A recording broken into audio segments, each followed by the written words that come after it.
Seperti saya kata tadi, soal dasar ekonomi ini kadang-kadang ada di latar belakang. Kita tidak banyak bincangkan. Tapi salah satu itu ialah keputusan Bank Negara tidak terus naikkan kadar bunga. Itu dibuat pada awal tahun ini dan akibatnya kita dapati bahawa beban pada orang ramai yang terpaksa meminjam. Sekarang pinjaman itu bukan sikit. Pukul rata lebih pada 80% daripada pendapatan orang ramai. Jadi ini beban yang besar. Jadi kalau kadar bunga naik, ini sudah tentu memberi beban yang besar.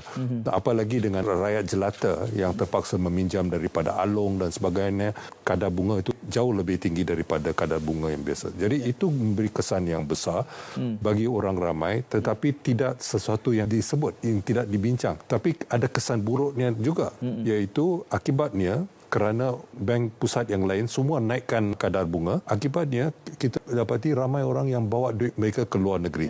Dan cukup mudah sekarang untuk orang kaya membawa duit ke luar negeri dan akibatnya nilai ringgit merosot. Dan ini ramai orang, terutama sekali daripada golongan yang berada sikit, yang mengatakan dasar ekonomi kita teruk dan sebagainya. Sebenarnya puncanya adalah perbezaan. Dan sebenarnya kadar bunga yang dinaikkan itu mula dinaikkan oleh Amerika Syarikat lebih kurang 1 tahun setengah yang sudah. Dan ini adalah sesuatu yang sebenarnya tidak perlu.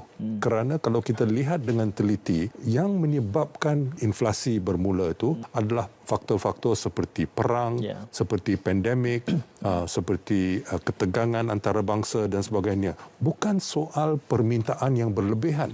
Jadi kalau kita naikkan kadar bunga, itu tidak ada kesan. Oleh sebab itu, baru-baru ini kita dapati bahawa Ketua Bank Pusat Amerika Syarikat sendiri terpaksa mengakui bahawa kadar inflasi tidak terus meningkat lagi dan oleh kerana itu mereka tidak akan terus meningkat. Dan itu sebabnya mata wang ringgit sudah mula meningkat kalau dibanding dengan mata wang dolar. Tapi orang ramai sukar untuk mengikuti dan memahami soal-soal ini.